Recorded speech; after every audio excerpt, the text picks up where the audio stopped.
बिस्मिल्लाहिर्रहमानिर्रहीम। जी student, class 9 mathematics chapter number 9 और आज हम सॉल्व करेंगे थ्योरम 9.3।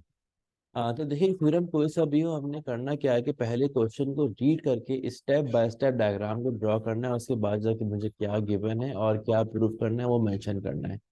उसके बाद जाके जो भी एक्स्ट्रा वर्क मैं डायग्राम में करूंगा वो मेरा पार्ट ऑफ कंस्ट्रक्शन होगा, उसी भी सॉल्व करेंगे स्टेप बाय स्टेप। उसके बाद जाके फिर हमारा स्टार्ट होगा। तो लेट्स सी 9.3 में क्या लिखा हुआ है। यहाँ पे हमारे पास क्वेश्चन क्या है। In the correspondence of two triangle, यानी अगर मैं दो ट्राइंगल कॉरेस्पॉन्ड कर रहा हूँ, if three sides of one triangle are congruent to the corresponding three sides of the other.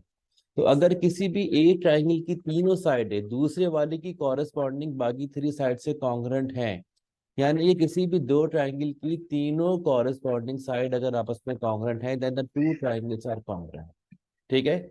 तो सवाल को रीड करते हुए मैंने डायग्राम को ड्रॉ करना है। तो मैंने ड्रॉ करने हैं दो ट्राइंगल, किसी भी शेप का ड्रॉ कर सकते हैं, लेकिन जिस तरह का शेप बुक में गिवन है तो ज़्यादा बेहतर है कि आप वही शेप ड्रॉ करें। तो अब मैं यहाँ पे ड्रॉ करने जा रहा हूँ दो ट्राइंगल। तो सबसे पहले मुझे दो ट्राइंगल ड्रॉ करने हैं, तो मैंने यहाँ पर इसको ज़रा बंद कर देते हैं।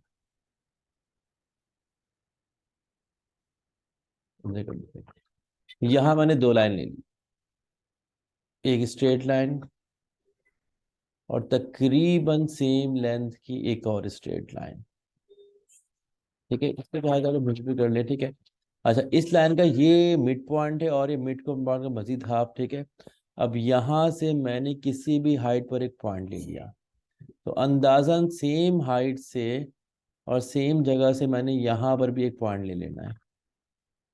ठीक है, तो आप लोग बाकायदा मेजर भी कर सकते हैं। ठीक है, ताकि दोनों ट्राइंगल दिखने में बिल्कुल सेम लगे। इसको इससे ज्वाइन कर दिया, इसको इससे ज्वाइन कर दिया।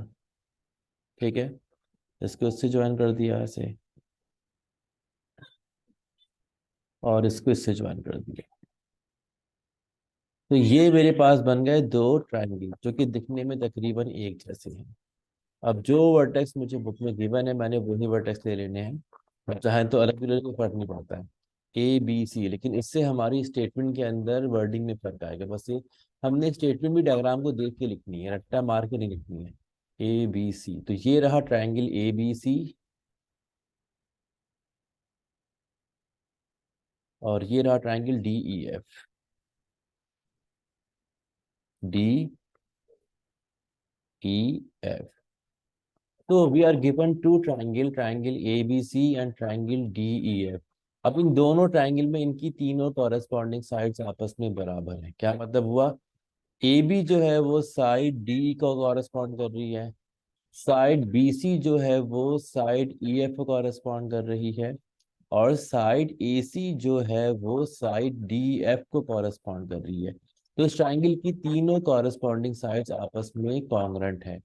और मुझे क्या साबित करना है कि ये दोनों ट्रायंगल आपस में हर लिहाज से कॉन्ग्रुएंट हैं। तो अगर किसी भी दो ट्रायंगल की तीनों साइड्स आपस में कॉन्ग्रुएंट हो, कौन सी तीनों कॉरेस्पॉन्डिंग साइड है? वो दोनों ट्रायंगल आपस में कॉन्ग्रुएंट होते हैं। ये हमारे पास थ्योरम है। ठीक है। तो ट्रायंगल ए बी सी और ट्रायंगल डी, अब इन दोनों में मुझे गिवन क्या है? ए बी डी ई के बराबर है। ठीक है, ये मुझे गिवन है।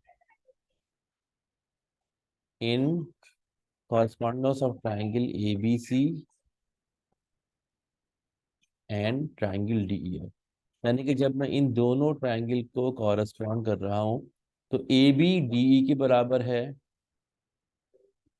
Measurement A B is congruent to measurement D E, और बी सी ई एफ के बराबर है। मेजरमेंट बी सी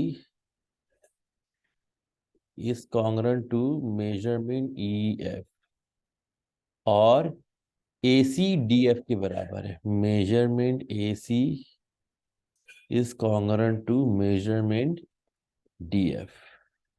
ठीक है, ये मुझे गिवन है टू प्रूव। अब मुझे क्या साबित करना है? मुझे साबित करना कि दोनों triangle, triangle A B C is congruent to triangle D E F, ये दोनों ट्रायंगल आपस में कॉन्ग्रुएंट है। अब जो मैं एक्स्ट्रा वर्क करूंगा वो मेरा क्या होगा? Part of construction. अच्छा, अब मैंने इन दोनों ट्रायंगल को ऐसे बनाया है कि यहाँ पे बी सी और यहाँ पे E F, these two are the longest side. ठीक है, इससे इतना फर्क नहीं पड़ता, लेकिन हमने इसको ऐसे डिजाइन किया कि BC और EF ये दोनों इन दोनों की लॉन्गेस्ट साइड है। अब मुझे जो ट्राइंगल DEF था, बिल्कुल इस जैसा एक और ट्राइंगल ऐसे ड्रॉ करना कि वो उसका रेप्लिका हो, यानी कि वो उसकी मिरर इमेज हो। तो हम कैसे ड्रॉ करेंगे? आप जिस पॉइंट से मैंने जिस हाइट पे पॉइंट D लिया था, ठीक है, अंदाजन, ठीक है, मतलब कि अंदाजा नहीं, बकायदा मुझे फैसला है कि यहाँ से लेके यहाँ तक का फासला का 2.2 सेंटीमीटर, तो यहाँ से लेके यहाँ तक 2.2 सेंटीमीटर के फासले को लेके एक पॉइंट को मार्क कर लें। ठीक है, और उसके बाद हमने ज्वाइन करना है पॉइंट E को पॉइंट इस पॉइंट से, और पॉइंट F को इस पॉइंट से। एनीवेज, लेट्स सी कि पहले लिखा हुआ क्या कंस्ट्रक्शन के अंदर।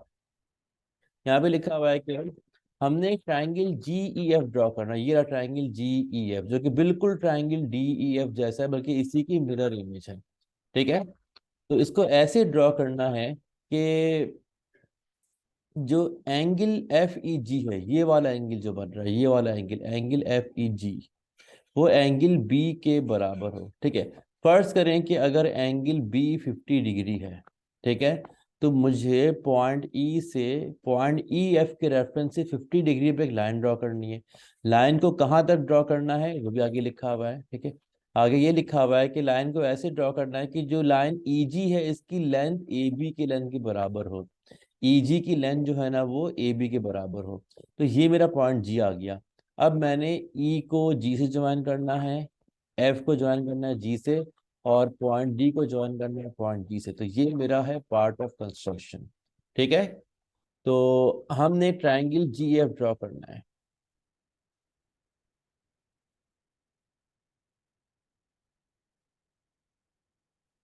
ठीक है, इसको लिख देंगे ना कि सपोज करते हैं कि BC जो है और EF, ये दोनों these are the longest side of the triangle.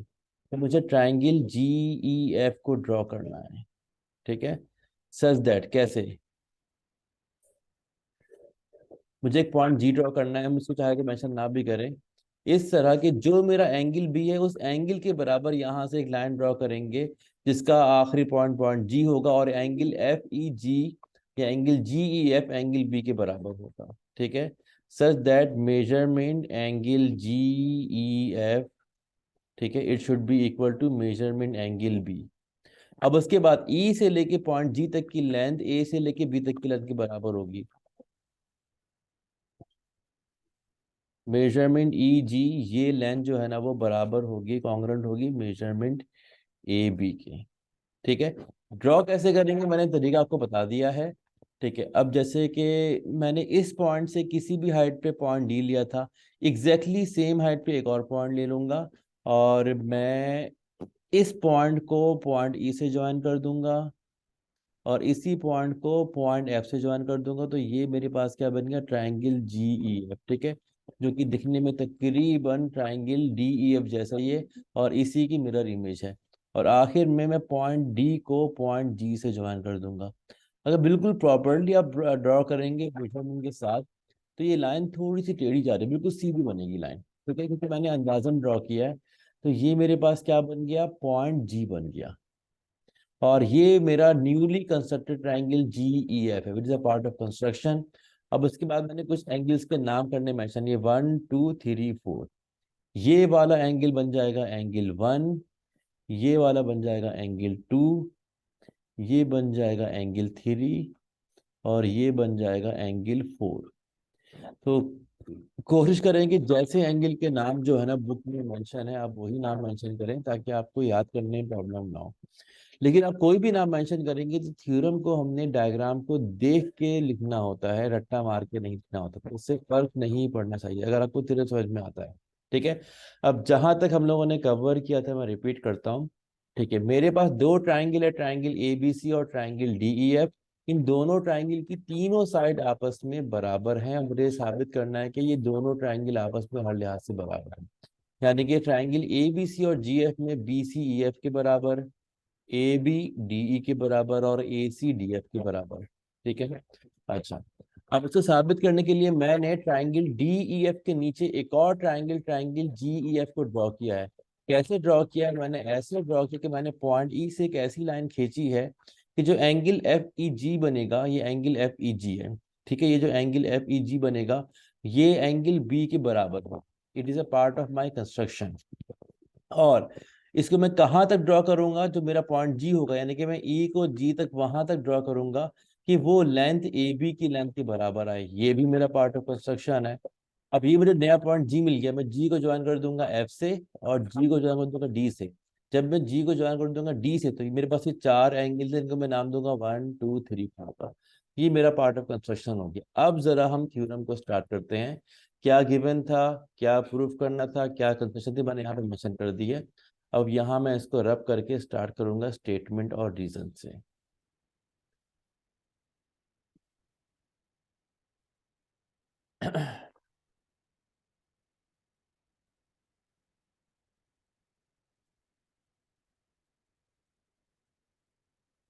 हाँ जी, स्टेटमेंट और इसका रीजन। सबसे पहले मैं ट्राइंगल ए बी सी, ये वाला ट्राइंगल, और ट्राइंगल जी ई एफ, इन दोनों को कंपेयर करूंगा। ठीक है, तो ये रहा हमारे पास ट्राइंगल ए बी सी और ये रहा हमारे पास ट्राइंगल जी एफ, इनको मैं कंपेयर करने जा रहा हूँ। ठीक है, अब इन दोनों ट्राइंगल में लिख देते हैं। ठीक है, in the comparison of triangle A B C, मैं ट्राइंगल ए बी सी को कॉरेस्पॉन्ड कर रहा हूँ नया वाला ट्राइंगल जी ई एफ से। अच्छा, अब इन दोनों ट्राइंगल में ए बी कॉरेस्पॉन्ड कर रहा है जी से, वो बराबर है, ए बी जो है वो जी के बराबर है। क्यों बराबर है? Because it is a part of construction.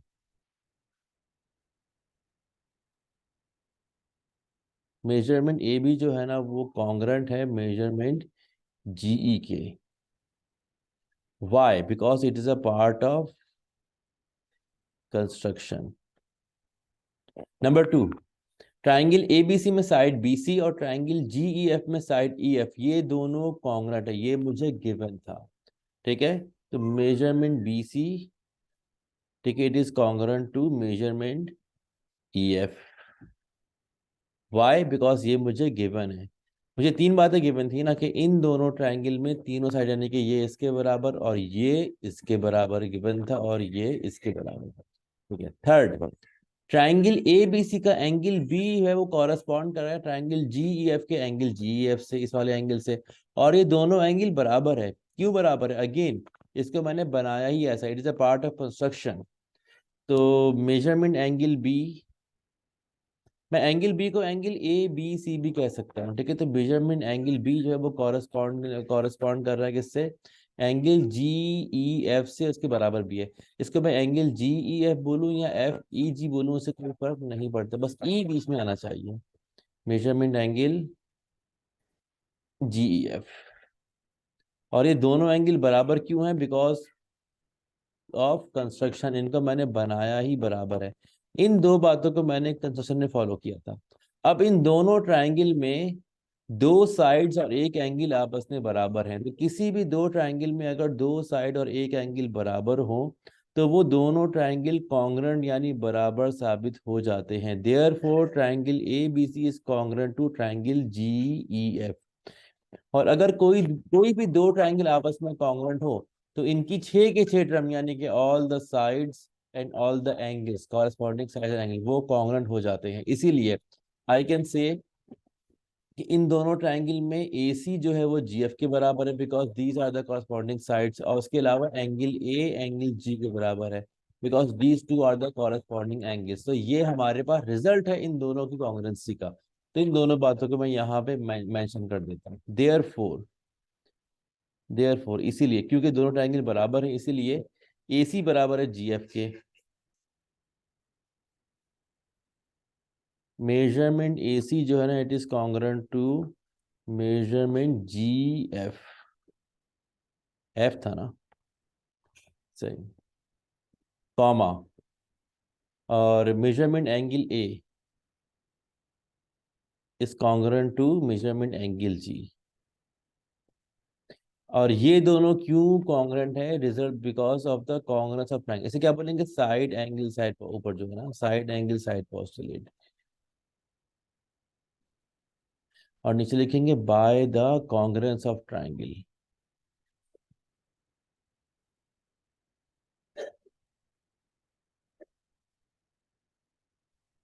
ठीक है, तो इन दोनों को मैंने बराबर साबित किया, और बराबर साबित करने के बाद मैंने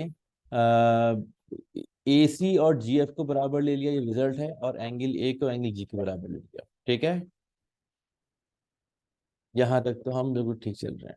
अच्छा, अब जरा आगे बढ़ते हैं।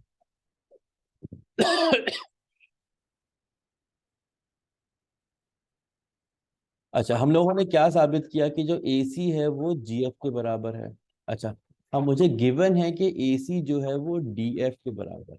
ठीक है, तो मैं लिखूंगा यहाँ पर but measurement A C is equal to measurement D F. ये तो मुझे गिवन है। हमने साबित किया इन दोनों की कॉन्वेंसी की बात के ए सी जी एफ के बराबर है। और मुझे गिवन है कि ए सी डी एफ के बराबर है, यानी कि ए सी इसके भी बराबर है और ए सी इसके भी बराबर है, तो ये दोनों आपस में बराबर साबित हुए। देयरफॉर डी एफ जो है ना वो मेरे पास कॉन्ग्रेंट है किसके, जी एफ के। तो मैंने डी एफ और जी एफ को कॉन्ग्रेंट साबित कर दिया। ये रहा डी एफ और ये रहा जीएफ। कैसे साबित किया? मैंने पहले इन दोनों ट्राइंगल को आपस में कॉन्ग्रुएंट साबित किया, जिसकी वजह से ए सी जी एफ के बराबर साबित हुआ। अब मुझे गिवन है कि ए सी डी एफ के बराबर है, तो ए सी इसके भी बराबर और ए सी इसके भी बराबर, तो इसीलिए दोनों साइड्स आपस में बराबर साबित हुई। अच्छा, इसी बात को मैं मजीद ऐसे भी कह सकता हूँ कि अगर मैं यहाँ की बात करूँ, ए बी को मैंने ई जी के बराबर लिया बिकॉज ऑफ कंस्ट्रक्शन, और ए बी जो है वो डीई के बराबर भी है, तो डीई और जीई ये भी आपस में बराबर हैं। ठीक है, तो इसको भी मैं इस्तेमाल करूंगा। ठीक है, अब जरा हम आगे बढ़ते हैं। अब यहाँ पर मुझे ये ट्राइंगल डीई जी नजर आ रहा है। ठीक है, ट्राइंगल डीई जी मैं यहाँ पे शो करता हूँ। ठीक है, ये रहा ट्राइंगल डीई जी, ट्राइंगल डीई जी। ठीक है, अब इस ट्राइंगल जी डी इच में मैं कह रहा हूं कि एंगल 1 और एंगल 3 आपस में बराबर है। मैं क्यों कह रहा हूं? क्योंकि ये दोनों साइड आपस में बराबर है। और वजह क्या है? ये दोनों साइड ए बी के बराबर है, इसीलिए आपस में बराबर है। और फिर एंगल 1 3 क्यों बराबर है? हम लोगों ने पढ़ा है 9.2 के अंदर कि किसी भी ट्राइंगल में अगर दो साइड्स बराबर हो तो उनके सामने के एंगल बराबर होते हैं। ठीक है, या फिर किसी भी ट्राइंगल में अगर दो एंगल बराबर हो तो उनके सामने की साइड्स बराबर होते हैं। ठीक है, तो now what I will write in triangle DEG. कौन सा triangle? Triangle DEG. Triangle DEG में एंगल 1 एंगल 3 के बराबर है। ट्राइंगल डीईजी में measurement angle 1 is equal to measurement angle 3। क्यों बराबर है? क्योंकि डीई और जीई और डीई ये दोनों बराबर हैं। और ये दोनों क्यों बराबर है? जीई ए बी के बराबर बिकॉज ऑफ कंस्ट्रक्शन, और डीई ए बी के बराबर गिवन, तो दोनों ए बी के बराबर है, इसीलिए दोनों आपस में बराबर है। तो आगे बुक में यही रीजन लिखा हुआ है। ठीक है, ट्राइंगल डीईजी में एंगल 1 एंगल 3 के बराबर है। ठीक है, वजह क्या है? अपोजिट साइड्स कॉन्ग्रुएंट, क्योंकि दोनों एंगल जो है ना वो सेम साइड के अपोजिट्स हैं। और वो सेम साइड कौन है? ईजी और बी है, जो कि और ईडी। असल में ये तीनों आपस से बराबर साबित हो गए। तो एंगल 1 एंगल 3 के बराबर क्यों है? Opposite side congruent. मैंने यहाँ पे थ्योरम नंबर 2 का 9.2 का हवाला दे दिया, अपोजिट साइड कॉन्ग्रुएंट, कि ये दोनों एंगल अपोजिट साइड के साथ हैं, यानी कि इन दोनों की जो साइड अपोजिट है वो भी आपस में कॉन्ग्रुएंट है। और क्यों congruent? Because GE and DE both equal to A B. इसको ऐसे लिख दें, इसको वर्डिंग में लिख दें,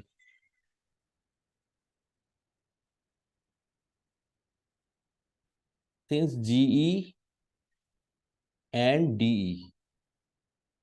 ठीक है, जैसे बुक में लिखा हुआ था उसका वर्डिंग में, ताकि आप लोग को याद करने में आसानी है कि यहाँ पे मैंने पॉइंट क्यों लिख रहा हूँ। Since GE and DE both equal to A B. ठीक है, इसीलिए एंगल 1 और 3 बराबर साबित हुए। अब मुझे एक और ट्रायंगल नजर आ रहा है, वो ट्रायंगल है triangle D G F. Triangle D G F. ठीक है, तो इन दोनों ट्रायंगल ने भी डी एफ और जी एफ को मैं बराबर साबित कर चुका हूँ, तो इनके सामने के एंगल भी बराबर होंगे, यानी कि एंगल 2 और एंगल 4 भी बराबर होगा। ठीक है, तो सिमिलरली ट्रायंगल जीईएफ में एंगल 2 भी एंगल 4 के बराबर होगा, क्योंकि डीएफ और जीएफ आपस में बराबर है, पहले साबित कर चुका हूँ। तो सिमिलरली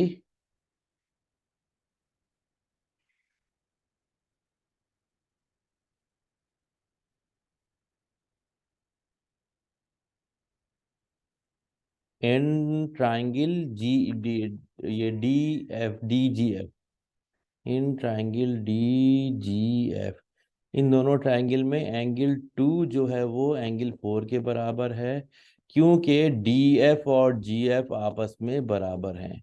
यहाँ पे हम इस्तेमाल कर रहे हैं 9.2 को, डी एफ और जी एफ आपस में बराबर है, तो इसलिए एंगल 2 और एंगल 4 बराबर है। अच्छा, इसे मैं नाम दे दूंगा इक्वेशन नंबर 1 का, और इसे मैं नाम दे दूंगा इक्वेशन नंबर 2 का। अब मैं इन दोनों को ऐड कर देता हूँ। तो लेफ्ट साइड में लेफ्ट साइड को मैं ऐड कर दूंगा, और राइट साइड में राइट साइड को ऐड कर दूंगा। तो बाकी बचा हुआ पोर्शन हम यहाँ पे सॉल्व कर लेते हैं। ठीक है, एडिंग 1 and 2, मैंने क्या लिखा, एडिंग 1 and 2। हम इसको ऐसे भी कर सकते हैं। तो 1 2 को ऐड किया तो angle 1 plus angle 2 it is equal to angle 3 plus angle 4। Reason क्या है, एडिशन ऑफ एंगल पोस्टुलेट। ठीक है। अच्छा, अब एंगल 1 और एंगल 2 इन दोनों का सम पूरा एंगल डी बनता है, ये पूरा 1 और 2 मिलाकर एंगल डी बनता है। तो मैंने यहाँ पे लिखा measurement angle D it is equal to angle 3 और एंगल 4, इन दोनों एंगल को मिला के ये पूरा एंगल जी बनता है। तो मैंने यहाँ पे लिखा मेजरमेंट एंगल जी।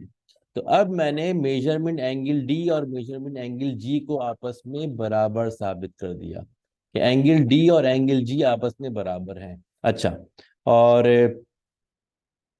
जब मैंने इन दोनों ट्रायंगल को बराबर साबित किया था, तो मैं वहाँ वहाँ मैंने कहा था कि एंगल ए एंगल जी के बराबर है। ठीक है। तो मेजरमेंट एंगल ए जो है वो भी मेजरमेंट एंगल जी के बराबर है। यहाँ पे लिख देंगे ऑलरेडी प्रूव। ठीक है, यानी कि प्रूव अबव, ये मैं ऊपर प्रूव कर चुका हूँ, ये इसका रीजन है, प्रूव अबव। ठीक है। एंगल डी भी एंगल जी के बराबर और एंगल ए भी एंगल जी के बराबर, इसीलिए एंगल ए और एंगल डी आपस में बराबर साबित हो गए। ठीक है। तो एंगल ए जो है वो मेजरमेंट एंगल ए जो है वो मेजरमेंट एंगल डी के बराबर साबित हो गया। और यही वो अहम काम था जो मैंने करना था। मैंने क्या किया है, इन दोनों ट्रायंगल में इन दोनों एंगल को आपस में बराबर साबित कर दिया, एंगल ए को एंगल डी के बराबर साबित कर दिया। अब जब मैं दोबारा ये ट्रायंगल ए बी सी और डी एफ को कंपेयर करूंगा, तो मैं कोई सी भी दो साइड ले लूंगा जो मुझे गिवन है, क्योंकि इसे तीनों साइडें बराबर थे, तो किसी भी दो साइड को ले लूंगा और इस एंगल को इसके बराबर लूंगा, जो कि मैं साबित कर चुका हूँ। Then by side angle side postulate ये दोनों ट्रायंगल आपस में बराबर साबित हो जाएंगे। सर हम लिखा हुआ भी देख लेते हैं। ठीक है, वही बातें लिखी हुई हैं हमने। मैंने यहाँ पे इक्वेशन ही बना के ऐड कर दिया, यहाँ पे इन्होंने डायरेक्ट ऐड कर दिया है, यानी कि 1 में 2 को ऐड कर दिया, 3 में 4 को, और ऐसे बोल दिया एडिशन प्रॉपर्टी ऑफ इक्वेशन। ठीक है। और एंगल 1 और 2 का सम जो है वो एंगल डी के बराबर, और 3 4 का सम एंगल जी के बराबर, तो एंगल डी एंगल जी के बराबर साबित हो गया। और हम पहले साबित कर चुके हैं कि एंगल जी जो है ना वो मैंने एंगल जी एंगल ए के बराबर है, जो कि मैं पहले साबित कर चुका हूँ, इसीलिए एंगल ए और एंगल डी आपस में बराबर साबित हुए। अब मैं ट्रायंगल ए बी सी और डी एफ को कंपेयर कर रहा हूँ, तो दो बातें मुझे गिवन है कि ए बी डी ए के बराबर है और ए सी डी एफ के बराबर है। ठीक है। और तीसरी बात, जो नई बात मैंने साबित की है कि एंगल ए एंगल डी के बराबर है। ठीक है, उस इन तीनों पॉइंट को लेकर मैंने दोनों ट्रायंगल को आपस में बराबर साबित कर दिया using the side angle side postulate. तो ये थ्योरम यहाँ पे हमारा खत्म हुआ। तो कितना ही, क्या हाफिज।